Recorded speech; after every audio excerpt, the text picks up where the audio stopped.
Welcome back to Jaime Academy. NCLEX സാറിൻ്റെ ഇന്നത്തെ വീഡിയോയിൽ ഞാൻ ഇവിടെ ഒരു ക്വസ്റ്റ്യൻ എടുത്തിട്ടുണ്ട്. അപ്പോൾ ഈ ക്വസ്റ്റ്യൻ റിലേറ്റഡ് ആയിട്ടുള്ള ടോപ്പിക് ഏതാണെന്നും ഈ ടോപ്പിക്കും അതുപോലെ തന്നെ ഈ ക്വസ്റ്റ്യൻ എങ്ങനെയാണ് അപ്രോച്ച് ചെയ്യേണ്ടതെന്ന് നമുക്ക് ഡീറ്റെയിൽഡ് ആയിട്ട് നോക്കാം. സോ വീഡിയോയിലേക്ക് കടക്കാം. സോ നമുക്ക് ഈ ക്വസ്റ്റ്യൻ ഒന്ന് വായിച്ച് നോക്കാം. The nurse is caring for a client newly diagnosed with hypertension and received first dose of prescribed lisinopril. Now, newly diagnosed hypertension ആണ് and already treatment കൊടുത്തു lisinopril. So, hypertension എന്ന് പറയുന്നത് നമ്മളുടെ ഒരു പ്രോബ്ലം അല്ല, lisinopril ആണ്. അതായത് ഒരു പ്രോബ്ലം തന്നിട്ട് അതിനൊരു ട്രീറ്റ്മെൻറ്റ് ചെയ്തു എന്ന് പറയുമ്പം അവർ ഫോക്കസ് ചെയ്യുന്നത് ആ ട്രീറ്റ്മെൻറ്റിനെ കുറിച്ചായിരിക്കും. നൗ എഗെയിൻ താഴോട്ട് വായിക്കുമ്പോൾ the client reports dizziness with ambulation and the nurse notes the client's blood pressure to be 90/50 mm of Hg. So ഈ ഒരു സിറ്റുവേഷനിൽ നമുക്ക് മനസ്സിലാക്കാൻ പറ്റുന്നത് പേഷ്യൻറ്റിന് ഹൈപ്പർ ടെൻഷൻ ഉണ്ടായിരുന്നു, അത് ട്രീറ്റ് ചെയ്യാനായിട്ട് ലിസ്നോപ്രിൽ കൊടുത്തു, അപ്പം ബ്ലഡ് പ്രഷർ കുറഞ്ഞു. അപ്പോൾ ഇപ്പോഴത്തെ പ്രോബ്ലം എന്ന് പറയുന്നത് ബ്ലഡ് പ്രഷർ 90/50 ആണ്. സോ നമ്മൾ which action should the nurse take എന്ന് ചോദിക്കുമ്പോൾ ഈ 90/50 നിന്ന് പെട്ടെന്ന് എങ്ങനെ നമുക്ക് ബ്ലഡ് പ്രഷർ നോർമലിലോട്ട് എത്തിക്കാം, ഇതാണ് നമ്മൾ ഫോക്കസ് ചെയ്യേണ്ടത്. അപ്പോൾ ഇവിടുത്തെ പ്രോബ്ലം നൗ ഹൈപ്പർ ടെൻഷനും അല്ല ലിസിനോപ്രിലും അല്ല. ഹൈപ്പർ ടെൻഷനിലും നമ്മൾ ഫോക്കസ് ചെയ്യേണ്ട, ലിസിനോപ്രിലും ഫോക്കസ് ചെയ്യേണ്ട. 90/50 നിന്ന് ബ്ലഡ് പ്രഷർ എങ്ങനെ കൂട്ടാം അതിൽ ഫോക്കസ് ചെയ്യുക. ഓക്കെ, അതിൽ മാത്രം ഫോക്കസ് ചെയ്യുക.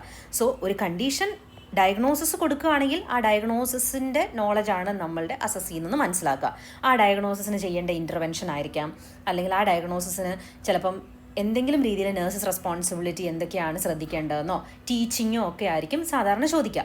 ഒരു പ്രോബ്ലം തന്നിട്ട് അത് ഓൾറെഡി ട്രീറ്റ് ചെയ്തു എന്ന് മാത്രം കൊടുക്കുകയാണെങ്കിൽ ആ ട്രീറ്റ്മെൻറ്റിനെ ബേസ് ചെയ്തിട്ടുള്ള നമ്മുടെ നോളജാണ് അവർ അസസ് ചെയ്യുന്നത്. ഒരു പ്രോബ്ലം തന്നിട്ട് അതിൻ്റെ സിംറ്റം കൊടുക്കുകയാണെങ്കിൽ, ലൈക്ക് ഇമാജിൻ ഹൈപ്പർ ടെൻഷൻ ഉള്ള ഒരു പേഷ്യൻറ്റിന് വോമിറ്റിംഗ് ഉണ്ടെന്ന് പറയാണ്, ഓക്കെ, അല്ലെങ്കിൽ ഹെഡ് ഏക്ക് ഉണ്ടെന്ന് പറയാണ്. അപ്പോൾ ഹൈപ്പർ ടെൻഷൻ അല്ല അവിടുത്തെ പ്രോബ്ലം. അഗെയിൻ നമ്മൾ ഫോക്കസ് ചെയ്യേണ്ടത് വോമിറ്റിംഗ് ഓർ ഹെഡ് ഏക്കിലാണ്. ഓക്കെ, ഇവിടെ അതേപോലെ ലിസ്നോപ്രിൽ കൊടുത്തു, അപ്പോൾ ലിസിനോപ്രിലിനാണ് നമ്മൾ ഫോക്കസ് ചെയ്യേണ്ടത്. പക്ഷേ അത് കഴിഞ്ഞിട്ട് അഗെയിൻ പേഷ്യൻ്റെ ബ്ലഡ് പ്രഷർ 90/50 ആയി.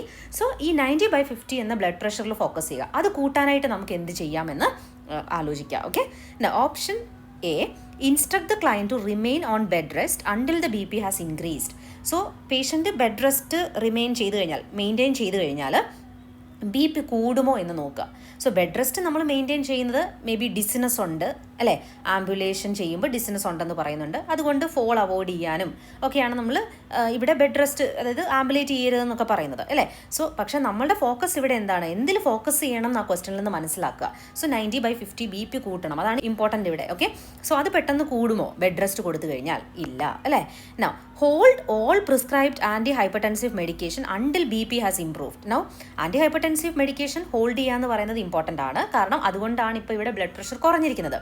പക്ഷേ ഇത് ഹോൾഡ് ചെയ്ത് കഴിഞ്ഞാൽ നമ്മൾ ഈ പറയുന്ന 90/50 നിന്ന് ബ്ലഡ് പ്രഷർ കൂടുമോ എന്നാണ് നമ്മൾ നോക്കേണ്ടത്. എഗെയിൻ അത് കൂടില്ല. ഓക്കെ, നമ്മൾ ഓവർ തിങ്ക് ചെയ്യുമ്പം ഇതും ആൻസറായിട്ട് വരുമല്ലോ എന്ന് നമുക്ക് തോന്നും, പക്ഷേ ഇവിടെ ഈ പ്രോബ്ലത്തിന് അനുയോജ്യമായിട്ടുള്ള സൊല്യൂഷനാണ് നമ്മൾ എടുക്കേണ്ടത്.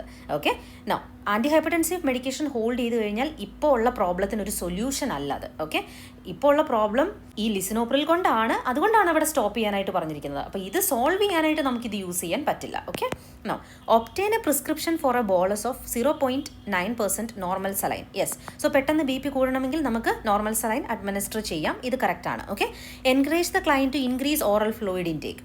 So again oral fluid intake increase ചെയ്ത് കഴിഞ്ഞാൽ പെട്ടെന്ന് നമുക്ക് BP കൂട്ടാനായിട്ട് പറ്റില്ല. ഇപ്പോൾ ഇതിനൊരു ഇമ്മീഡിയറ്റ് ആക്ഷനാണ് നമുക്ക് വേണ്ടത്, അല്ലെങ്കിൽ ഈ 90/50 എങ്ങനെ നമുക്ക് കൂട്ടാം, ഓക്കെ, അല്ലെങ്കിൽ ഇത് നോർമൽ ആക്കാം എന്ന് ഫോക്കസ് ചെയ്യുമ്പോൾ ഓപ്ഷൻ C ആണ്, അല്ലെങ്കിൽ തേർഡ് വൺ ആണ് ഇവിടെ കറക്റ്റായിട്ട് വരുന്നത്. സോ ഇങ്ങനെയാണ് നിങ്ങൾ തിങ്ക് ചെയ്യേണ്ടത്.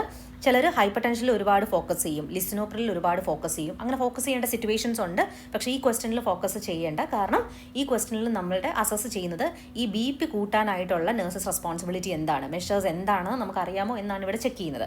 അതിനു വേണ്ടി ചെയ്യേണ്ട ടാസ്ക് ചൂസ് ചെയ്യുക. ഓക്കെ, സോ ഈ ക്വസ്റ്റൻ നിങ്ങൾക്ക് ക്ലിയർ ആയെന്ന് വിശ്വസിക്കുന്നു.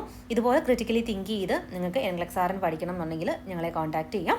Thank you so much for watching this video.